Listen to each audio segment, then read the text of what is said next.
In the shadows of an occupied land, a quiet people kept vigil. They lived apart from the noise of empires and waited for a promise older than memory. They called themselves a people of expectancy, those who prepared the way for the coming light. Cayce said their name itself meant expectancy, and history remembers them as the Essenes. They were not preachers of thunder, but keepers of calm. They believed the world would be renewed, not through power or armies, but through purity of body, mind, and soul. Every act of kindness, every prayer, every breath could be part of preparing the earth for the birth of God's presence among men. The line of light, Cayce traced their beginnings to the old schools of the prophets, Elijah, Elisha, and Samuel, those who listened for the still small voice within. Through centuries their teaching passed quietly, from prophet to disciple, from mountain to mountain, until it gathered again on Mount Carmel, overlooking the sea. Carmel was sacred ground, where the prophet Elijah had called fire from heaven to prove that spirit is living. Now, hundreds of years later, his spiritual descendants lit new fires of devotion. They studied the stars as signs of divine order, observed seasons and cycles, and read in them the approach of a new age, the Piscean age, the age of the fisher of men. Their purpose was clear: to prepare souls and bodies for the coming of the Messiah. These were not mystics lost in clouds. They worked the soil, tended orchards, taught children to read the holy texts.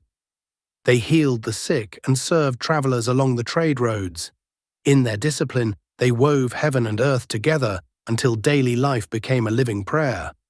Cayce said the body itself is the temple of the living God, and the Essenes understood this truth centuries before science could speak of vibration or energy.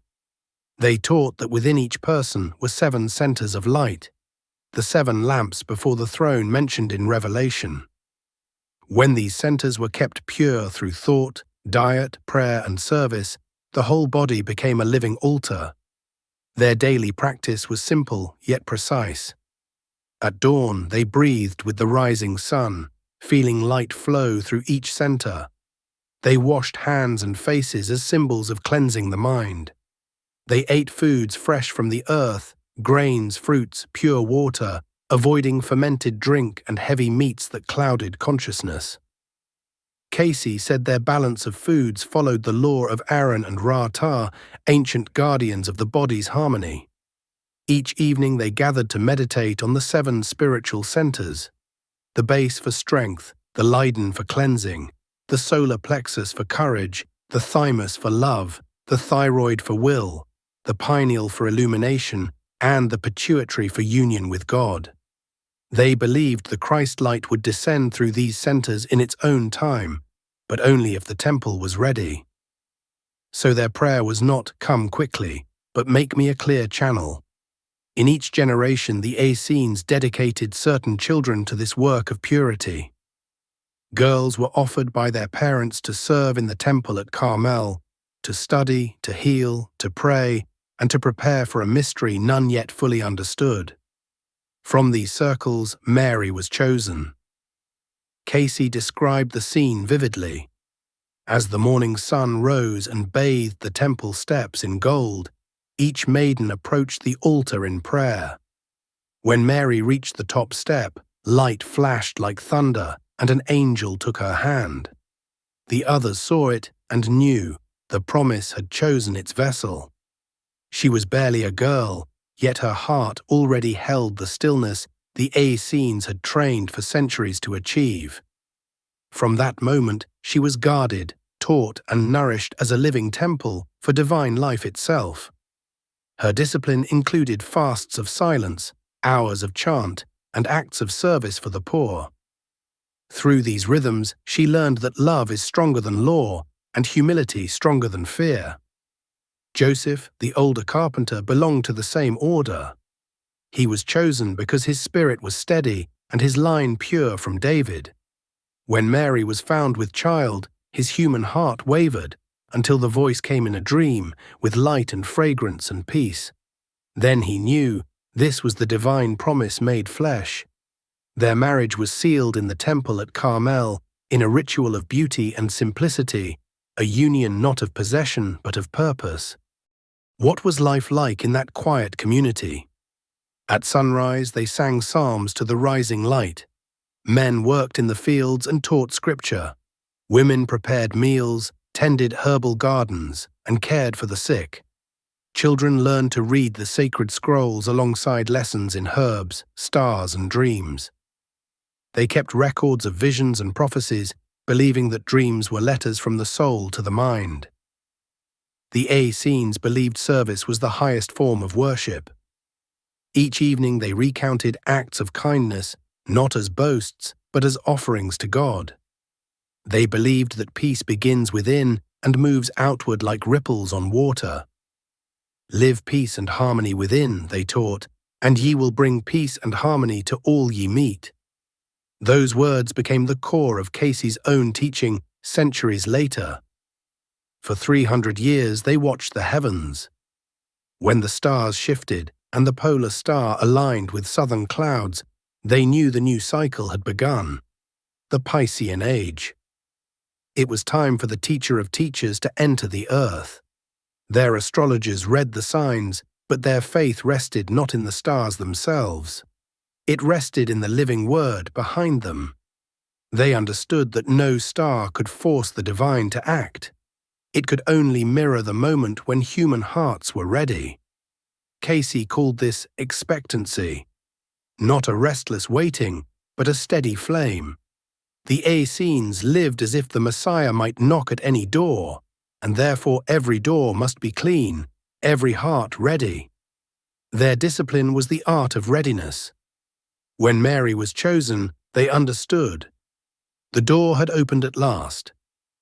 Cayce saw in their story a pattern for us all. Each body, each life, is a microcosm of that same preparation. The 7 spiritual centers are the 7 churches within. When we cleanse our thoughts, balance our emotions, and fill our actions with love, we reenact the Essenes' work. We make room for the Christ light to be born again, not in Bethlehem, but in the human heart. The revelation vision of John is not merely prophecy, but process. The Essenes knew this. The book with 7 seals is the human body itself. To open the seals is to purify each center through service, forgiveness, and faith. When the final seal is opened, the pituitary glows like a lamp before the throne, and the soul hears the voice that created worlds. Thus, their outer discipline mirrored an inner cosmology. The fields they tended outside were reflections of the fields of light within. The water they poured for cleansing was symbol of divine flow through the liden and the heart. Every physical act was a spiritual lesson, a way to practice wholeness until wholeness became their nature. When the Messiah was born, these people of expectancy did not need proof. They had prepared for it all their lives. They saw in the child's eyes the same light they had felt in meditation. Some became his protectors, others became his messengers.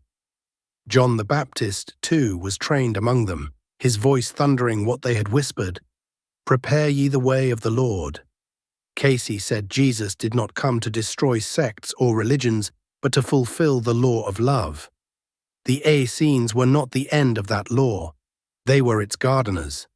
Through their patience and their purity, they made the world gentle enough to receive a child of light. So what does their story teach us today? That prophecy is never fulfilled by waiting for a miracle to descend. It is fulfilled when we become the miracle, when each of us builds an inner temple through which God may speak and act. We are the continuation of the Essenes' work. Every time we choose peace instead of anger, faith instead of fear, compassion instead of judgment, we prepare the way once more. Cayce said it plainly. Your body is the temple of the living God. When we treat it as such, the doors open inward to a kingdom already here. The Essenes remind us that the Messiah is not a visitor, but a presence awaiting recognition. They waited for the Christ to be born into the world. We wait for the Christ to be born through us. In our next episode, we will explore the mystery the Essenes guarded most tenderly, how women became equal channels for divine power, and why that balance between the masculine and feminine is returning to the world today. Until then, may you walk in expectancy and keep your inner temple lighted. Thank you for watching. Be sure to subscribe and join us for Part 2, The Lost Feminine and the Return of Balance, as we continue exploring Edgar Cayce's hidden teachings of the Essenes.